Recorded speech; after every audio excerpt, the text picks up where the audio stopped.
Hello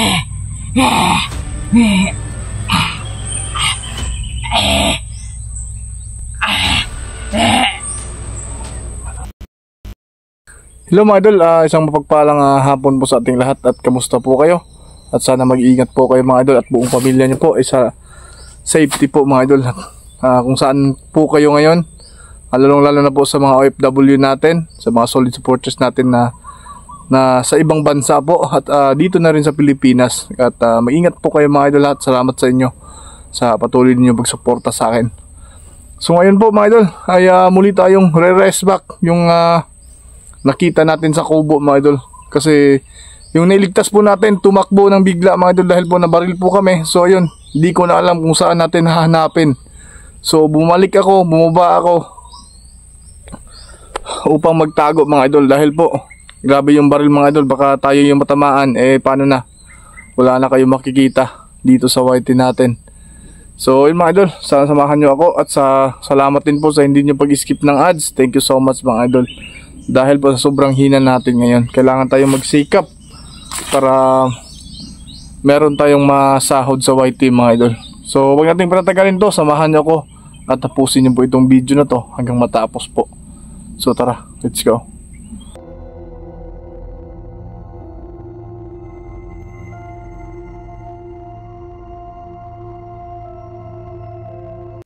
So yun mga idol, ay papunta na po tayo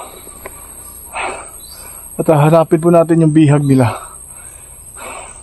Baka mahanap po natin. Nakakahingal po talaga pag maglakad tayo dito sa mundo. Sinubuha ko galing, papunta tayo dun sa kabanda.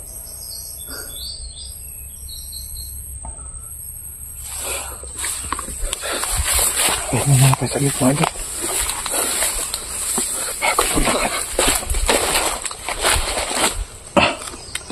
So mga idol, yung previous po natin, yung pagtataka ko, bakit po may bihag sila? Anong tao, ano kayang klaseng tao po sila mga idol? So kung bandido sila, dapat marami sila Di ba dalawa lang po yung nakita natin doon at nakabantay po sa kanya.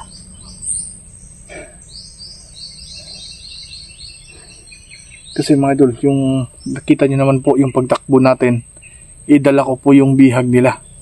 Ipagputok po, bigla akong tinulak yung nabihag natin. Akala niya, kalaban po tayo.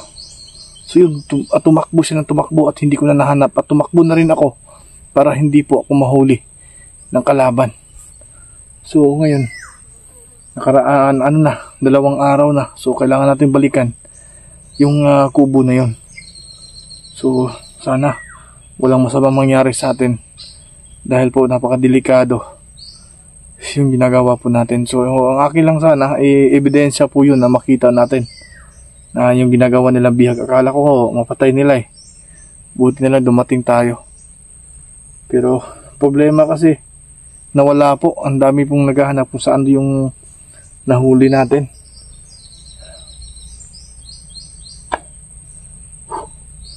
At kakauwi lang po natin mga idol, galing po ng De Oro. So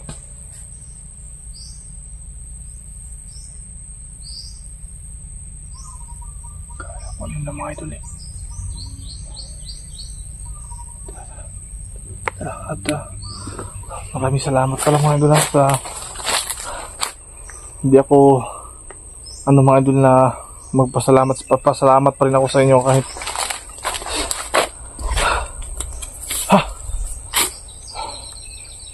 dahil po mahal nyo po yung channel natin at mahal nyo po rin ako at hindi po kayo nag-skip po ng ads, no? Salamat sa inyong panonood mga idol.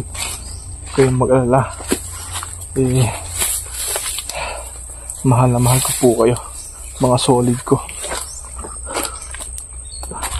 So mga idol,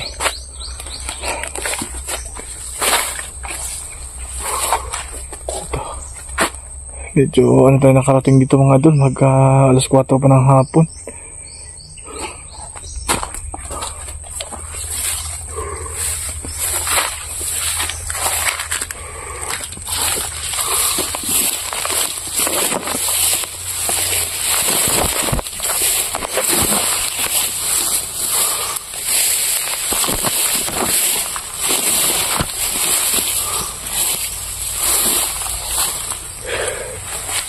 po sa banda mga idol.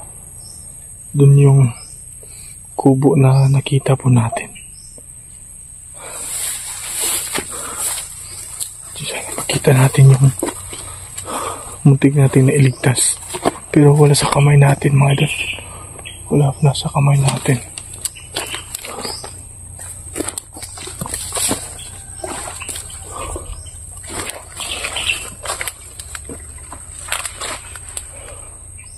Baka merong kalaban dito. Tingin-tingin lang kayo dyan mga idol ha. Nasundan tayo. At hindi sila papayag na hindi tayo mahuli. Dahil ka tayong may hawak ng ebidensya.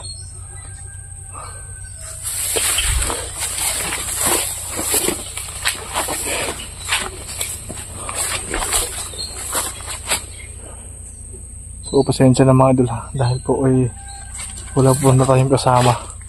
Kasi parang sekreto yung ginagawa natin. Hindi na alam na may tayo. Nakita tayo sa bundok na di ko alam. Hindi na to sure kung may rebelde ba. Sa mga rebelde kaya sila.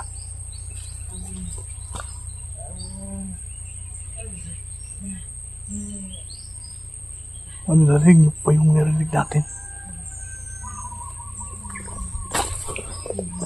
Saan yan pa kayo kung...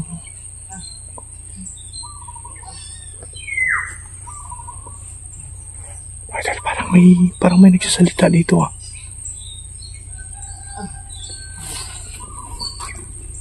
Pero na. Saan ba tayo? Parang nasa malapit lang ah.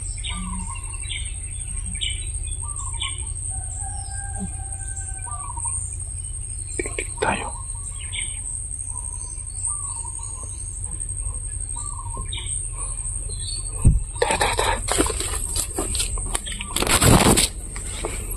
Meron talaga, parang meron tayong narinig ah.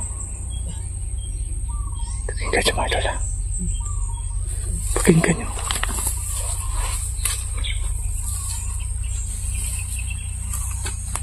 Pakinggan nyo mga idol. Parang meron talaga.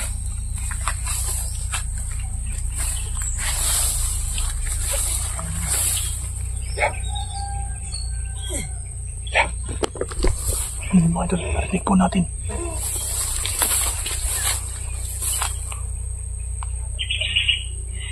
Meron talaga. Sa taas. Wala naman ah.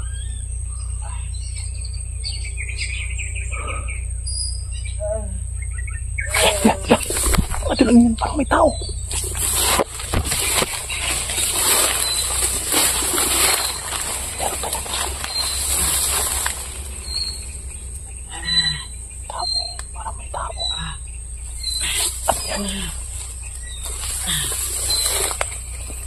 Wait po mga idol.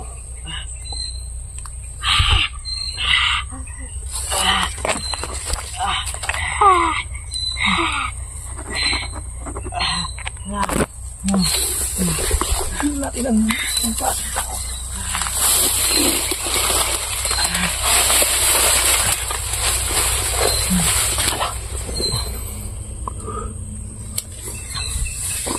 Ano yun mga idol?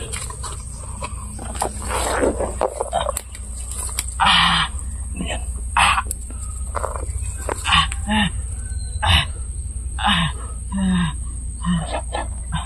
Ano yan mga idol? Parang naputol ng tao. Para siyang iniliping.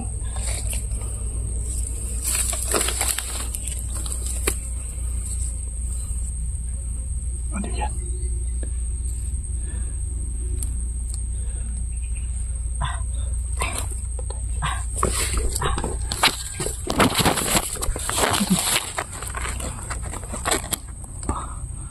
Parang kalahati ng manananggal. Parang kalahati talaga. Hindi ko yung nakaalala. Meron pala yan dito. Tingnan nyo siya. Tingnan nyo siya. Tingnan.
Wala siya. Hindi siya nakabalik sa katawan niya. Hindi siya nakabalik sa katawan niya. Ayan po. Patay ka. Kuha ka sa camera natin. Hindi siya nakabalik. Mga idol. So, hinahanap niya po niya. Yung kalahap kaputol ng katawan niya.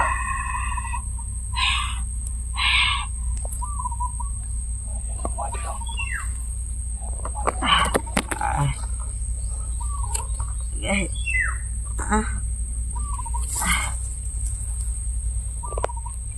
po siya, mga idol.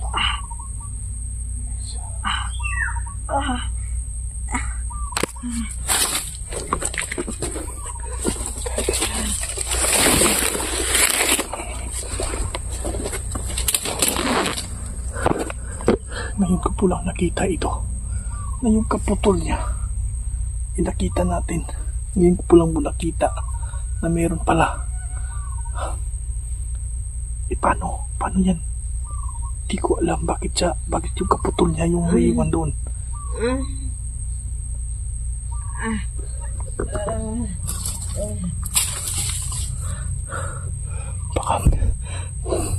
Baka hinahanap yung kaputol niya.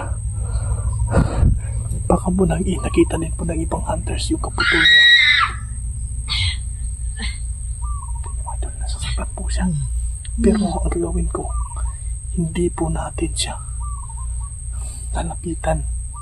Hindi natin siya lalapitan dahil po ito yung gusto nyo na makita niya. Makita ninyo po na yung pagdugtong talaga ng katawan niya. Yun yung gusto ninyo makita. So, malapit namang magabi, aantay na lang po natin.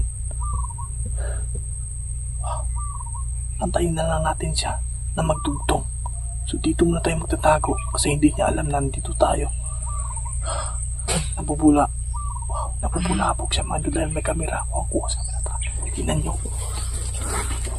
Tingnan nyo mga idol. Tingnan nyo siya.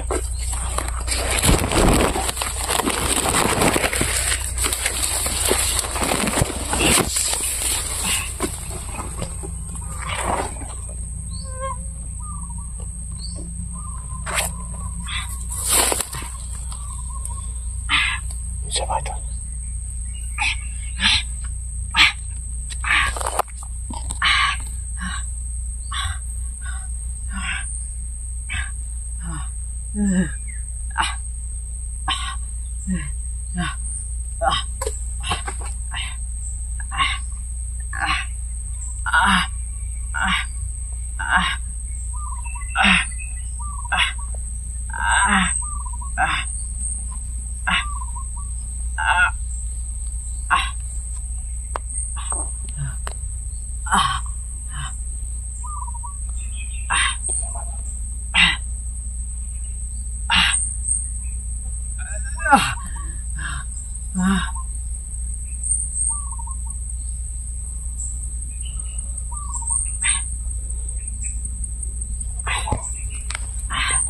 Legit po yung nakita natin.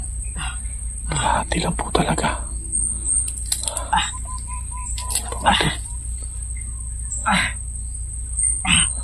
Hinahanap.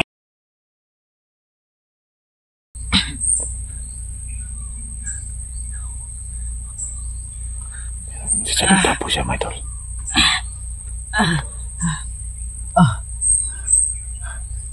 Po siya. Parang siya may tama, mga idol eh. Parang may tama po siya. May sugat siya eh.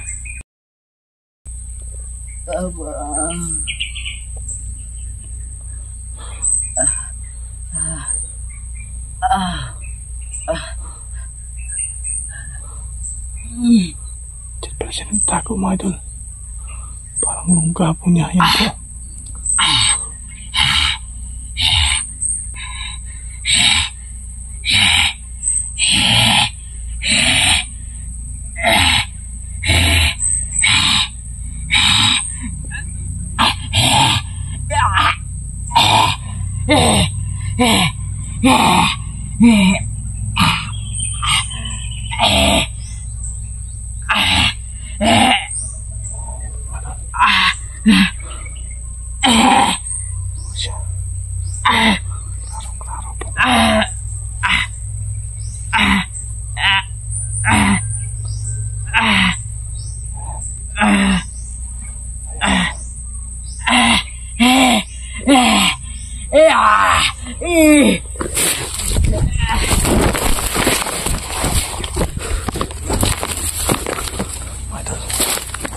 Mapulabog po tayo. So dito muna tayo mga idol ha. Malapit na po magabi. So mag-aantay tayo kung dudugtong pa talaga yung katawan niya. Ewan ko lang kung saan niya iniwan. Bakit siya hindi nakabalik? So ito po. Ito na po first time ito mangyari ito na makita tayo ng ganyan. So sana po ito mga idol tapusin itong video na to at may share po sa iba para marami din po na makakita na meron yung dugtong na sa katawan niya sa bandang itaas. So mga idol, panoorin ito mamaya. Titingnan talaga natin kung ano ba talaga yung bagdugtong niya sa katawan niya. Baka andito lang, hindi natin nakita. So paalam muna mga idol, magtatagong muna ako dito para makita ninyo ulit paano siya magdugtong. No, paalam po, salamat. Maraming salamat. Ngayon ko lang po kasi na-experience na makita yung ganito niya na nandito sa ilalim ng lupa. Paalam mo na mga idol.